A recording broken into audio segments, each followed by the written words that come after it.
सूर्याय नमः। ॐ ह्रां ह्रीं सत् सूर्याय नमः। ॐ ह्रां ह्रीं सत् सूर्याय नमः। ॐ ह्रां ह्रीं सत् सूर्याय नमः। गुरु वंदना।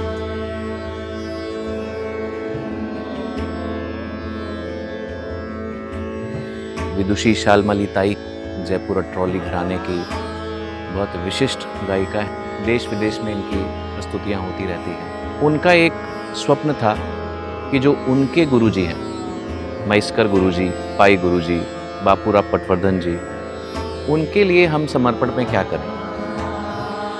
उनके शिष्यों का भी ये कर्तव्य बनता है कि जितना भी ज्ञानार्जन उन्होंने उनके माध्यम से किया, उसकी आहुति एक स्थल पर आकर प्रस्तुत करें।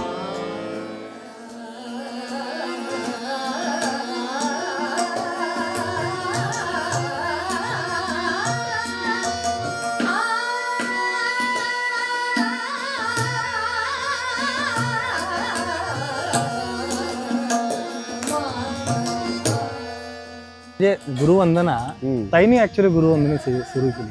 ही गुरुवंदना खरं तर ताईंच्या गुरूंची आहे, बरोबर ना?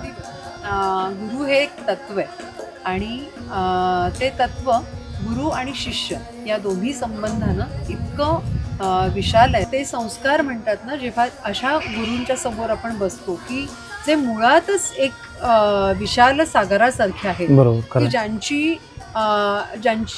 ज्यांनी अपेक्षा करणं हे त्यांच्या कुठल्याच पठडीत ते बसत नाही.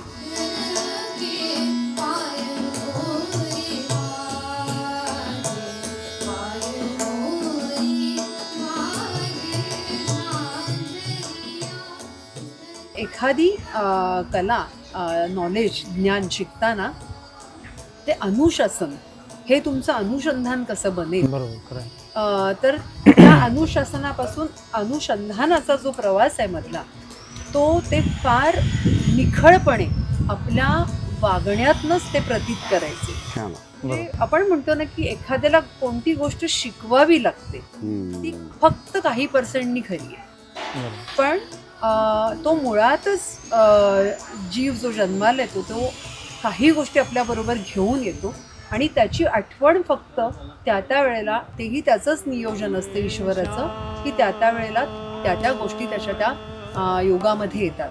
आणि गुरु शिष्य हे संबंध आपण बनवूच शकत नाही. त्या सगळ्या ठरलेल्या गोष्टी असतात आणि योग्य वेळ आली की त्या परिपक्व होतात.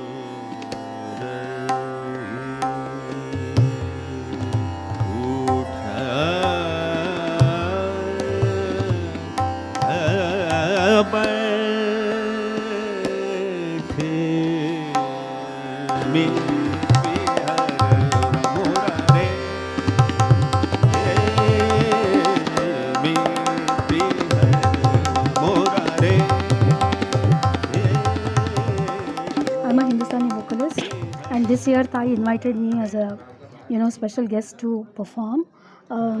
ये तो उनका बड़प्पन है. उन्होंने मुझे बुलाया और मुझे मौका दिया इतने सारे गुणी कलाकारों के सामने पेश करने का.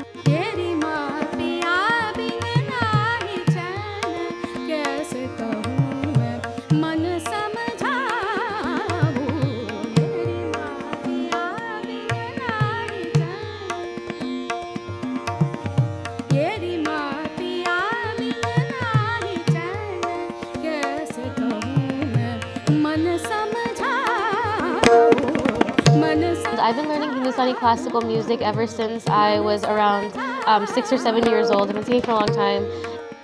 Guru Vandana was different, all because of Shalmali Tai. This was like a 3-day event that we flew to Kolhapur to attend and participate in, and the talent here was just incredible. I feel so blessed to have been a part of this event and to have sung for everyone. So yeah, thank you, Tai.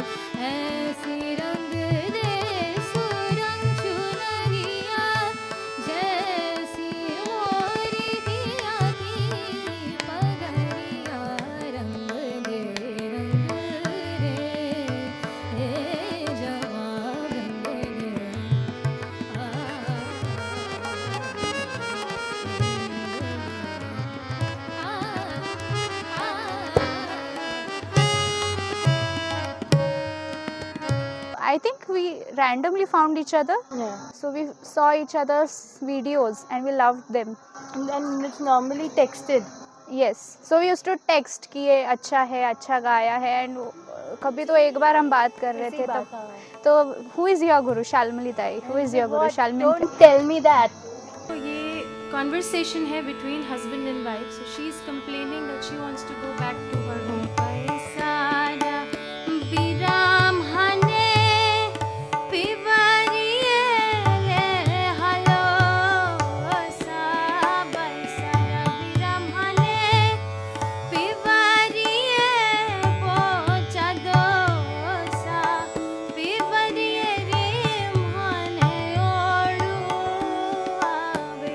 संगीत एक ऐसी परिभाषा है जो nature से आई है और उसको हम कहते हैं दैवी संगीत। जिन्होंने सृष्टि की रचना की है, उन्होंने जो ये कला को निर्मित किया है और उस कला के ज़रिए उस निर्माता को, सृष्टि के निर्माता को बस उनकी हमें स्तुति करनी है।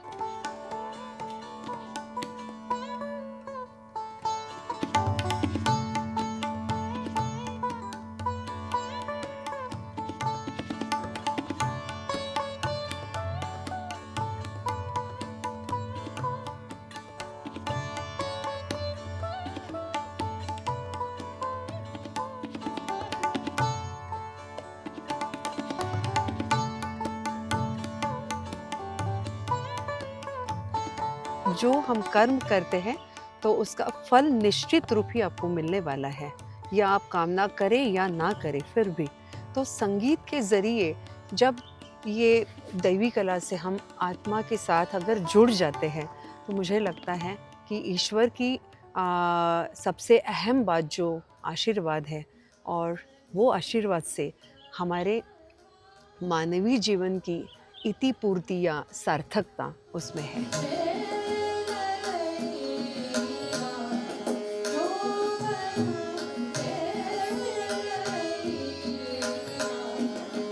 एक शून्य ऐसा है कि आपके पास जब तक आपको गुरु के रूप में कोई वो विज्ञा का आदान प्रदान नहीं हो जाता है, तब तक वो शून्य खाली तौर पर ही रहता है। और जब गुरु के सामने बैठकर विधिवत अनुशासित रूप से आप जो शिक्षा लेते हैं, उसके बाद आप बुद्धि, मेधा और प्रज्ञा के स्तर पर उसको दोहराते जाते हैं। जैसे एक 12 साल का जो हमने एक समय, मतलब एक वो भी डिवाइन ही है, तो वो समय एक बार आप अनुशासित रूप से साधना करके आप उसके परे जाएंगे तो नेचर की जो हर बात दैवी है तो वो आपके भीतर आना शुरू हो जाएगा। वीणा तो पुरानी सरस्वती इंस्ट्रूमेंट है, सरस्वती वीणा ही कहते हैं इसको। Music has been a very important aspect or very integral part of both of our lives actually. बहुत सुकून मिला है मुझे संगीत से, वीणा बजाने से। अब मैं अपनी 60s में हूँ और फुल रिस्पॉन्सिबिलिटीज पे फ्री भी हूँ, इसलिए मैं ज़्यादा वक्त देना चाहती हूँ म्यूज़िक को। और शालमली ताई को बहुत बहुत धन्यवाद ऐसे गुरु मेरी बेटी को।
क्या बताऊं शालमली जी की क्या माया है हमारी बेटियों पर।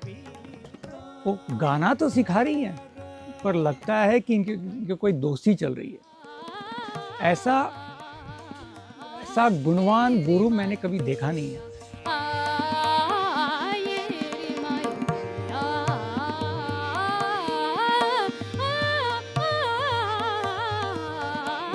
हमारे पहले गुरु हमारी माँ जी, जिन्होंने मुझे 3-3.5 साल से सिखाना एक्चुअली शुरू कर दिया। उनका नाम है माधुरी कुलकर्णी। सब काम होने के बाद वो हारमोनियम लेके बैठते थे साधना करने के लिए। तो हम उनकी गोदी में बैठते थे। क्या बजा रहे पता नहीं लगता था, कौन सा स्वर और ये। तो हमने जब माँ की साधना पूरी हो जाती थी तो हम पल्लू पकड़ के उनके पीछे जाते थे कि ये आप हमें भी सिखाए। तो बहुत जिद करने के बाद वो स्टिकर्स उन्होंने सा जो ब्लैक 4 था तो स्वर के ऊपर लगा दिए। वो जब नीचे जाते थे ना तो हालांकि परमिशन लेना ज़रूरी होता था किस चीज़ को हाथ लगाए, क्योंकि वो कुछ उसका तोड़ना ये तो संभव था ही हमसे। तो वो बहुत केयरफुल रहते थे वाद्य के बारे में। तो वो चुपके से देखती थी कि हम किस ढंग से उसको बजा रहे हैं। तो सारे गम पध नि सा पूरा सप्तक जब मैंने पहली दफ़े बजाया तो माँ बहुत प्रसन्न हो गई।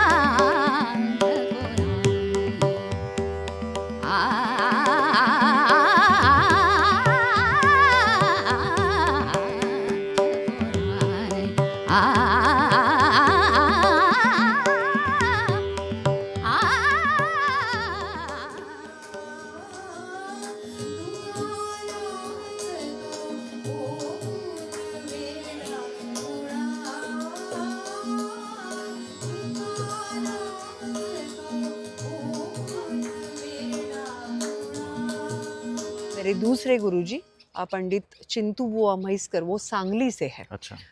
वो तो ऐसे मतलब गुरु थे कि उनका 100% अनुशासन होता था कि आने के बाद आपको तानपुरा बजाना है, वो भी लय के साथ बजाना है। आप समझिए कि 10 लोग बैठे हैं सामने, तो 10 लोगों के साथ बिल्कुल सूक्ष्मता के तौर पर उनका ध्यान रहता था।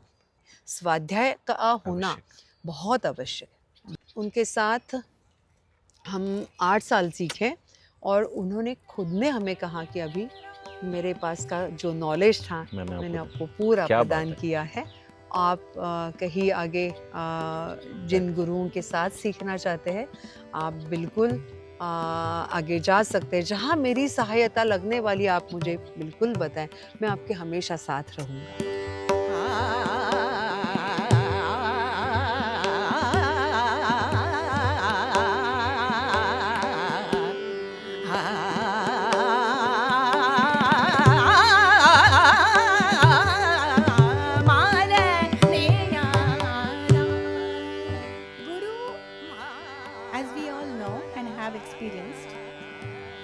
Does not just give us that art that we are learning from them.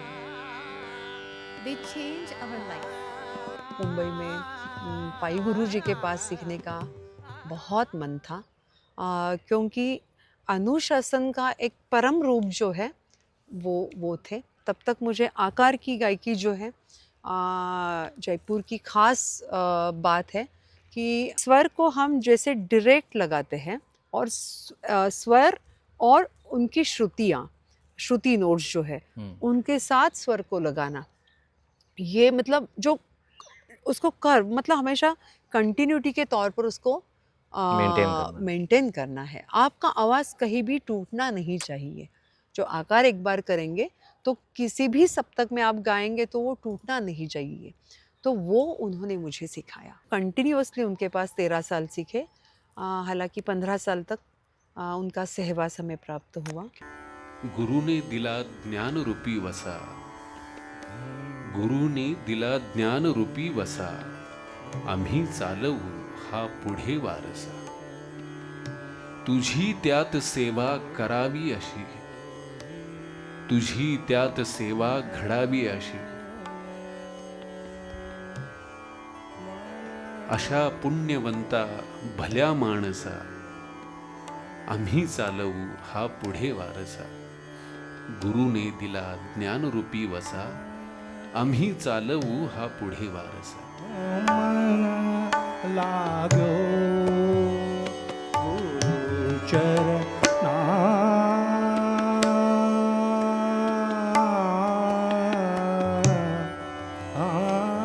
मन लागो.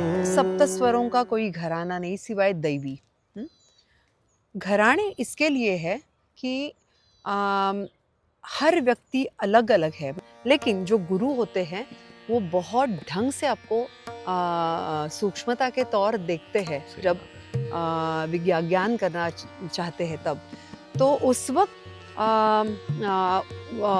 वो मतलब शैली या जो नॉलेज पास ऑन कर रहे हैं तो उनको पता होता है कि इनके तान अच्छे हैं, इनका आकार अच्छा है, इनके लिए मतलब शब्दों के जरिए वो जो शास्त्रीय संगीत है, अभिजात संगीत है, वो ढंग से गा सकते हैं. क्योंकि हर एक में 100% सब बातें नहीं मिल सकती. हम मानव हैं तो वो परिपूर्णता सिर्फ वो ईश्वर में है. हम कोशिश करते हैं कि उसको अपने भीतर उतारने की.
देखना और परखना.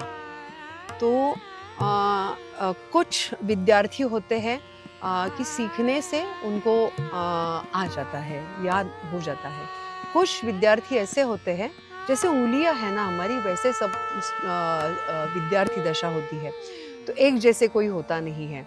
तो उसके बाद देखना मतलब जो प्रस्तुतियाँ चल रही है, सादरीकरण चल रहा है, तो उसमें आप गौर से सुनेंगे कि इस विधा को किस ढंग से प्रस्तुत किया जाता है. और परखना जो है कि जिसमें सीखा हुआ भी शामिल है, प्रस्तुतिकरण का भी अनुभव शामिल है, और उसके बाद आप उसको पूरा डाइजेस्ट कर लेते हैं, हजम कर लेते हैं, और उसके बाद आपको पता चलता है कि इसमें ये आइडियल है, ये एक अभिजातता उसमें है.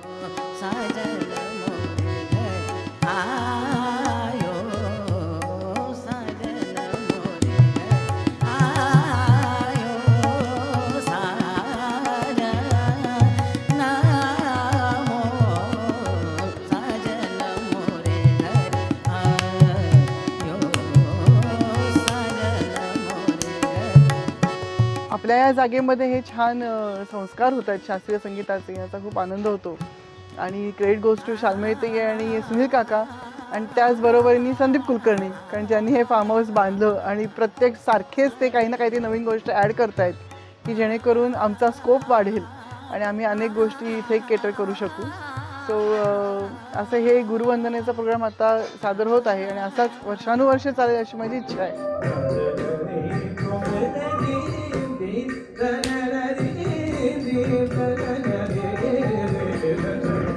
ऐसे ही माहौल में स्टूडेंट्स को अपनी कला पेश करने का मौका मिलता है और गुरु की तरफ अपनी श्रद्धा, अपनी भक्ति को और तीव्र करने का वो साहस जुटाते हैं। सुरेश्वरं निधीश्वरं गजेश्वरं गणेश्वरं महेश्वरं तमाश्रये परात्परं निरन्तरम्। इंडियन कल्चर में है कि गुरु शिष्य परंपरा पे आधारित संगीत की जो यात्रा है वो सबसे उसका फाउंडेशन होगा, तो आप गुरु के सामने बैठ के जो विद्या प्राप्त कर सकते हो वो है। शांत रूप है, बोध रूप है, देव रूप है। नेचर हमें बिल्कुल सिखाता है कि अनुशासन अपने भीतर कैसे उतारे। सुबह जैसे ब्राह्म्य मुहूर्त है, ब्राह्म्य मुहूर्त एक ऐसा कालावधि है कि जिसमें सृष्टि का रचयिता जो है वो भ्रमण करते हैं इस कक्षा में, तो देखते ही कि अपने भक्त हमें क्या प्रदान कर रहे हैं। सकाळी ब्राह्म मुहूर्तावर 4 वाजता उठून जो रियाज करायचा असतो तो सुरुवातीला वाटायचा की कठीण असतं किंवा नाही जमणार एवढ्या सकाळी उठणं, पण त्याचं महत्त्व खूप आहे आणि आत्ताच्या काळात आत्ताच्या पिढीला रियाज करणं आणि शास्त्रीय संगीत आपलं टिकवणं हे खूप जास्त गरजेचं आहे असं वाटतं।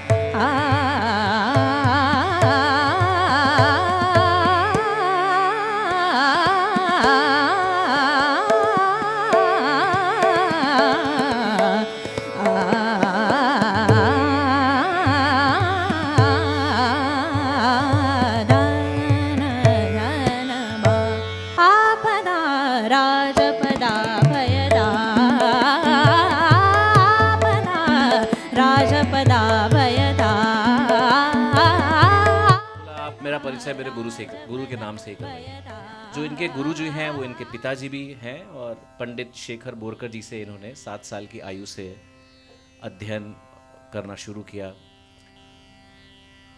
सरोद के बारे में अगर बोलूँ तो it is a relatively new instrument, 250-300 साल पुराना है और रबाब नाम का एक इंस्ट्रूमेंट है, अफ़गानी इंस्ट्रूमेंट है, तो उससे इवॉल्व होके सरोद बना।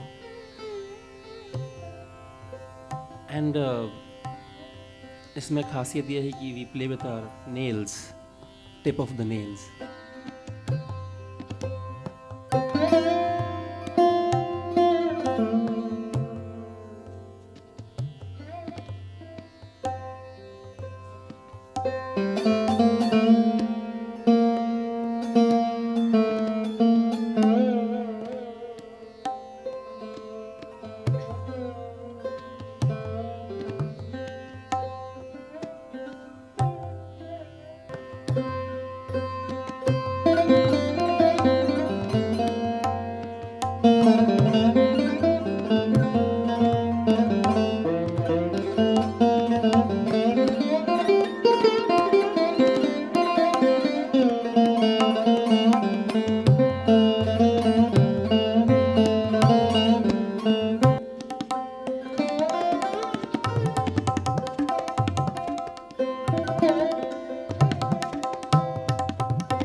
हम भी एक माध्यम ही हैं। गुरुपद तो बहुत श्रेष्ठ है, वो योग्यता भी नहीं है एक्चुअली। फिर भी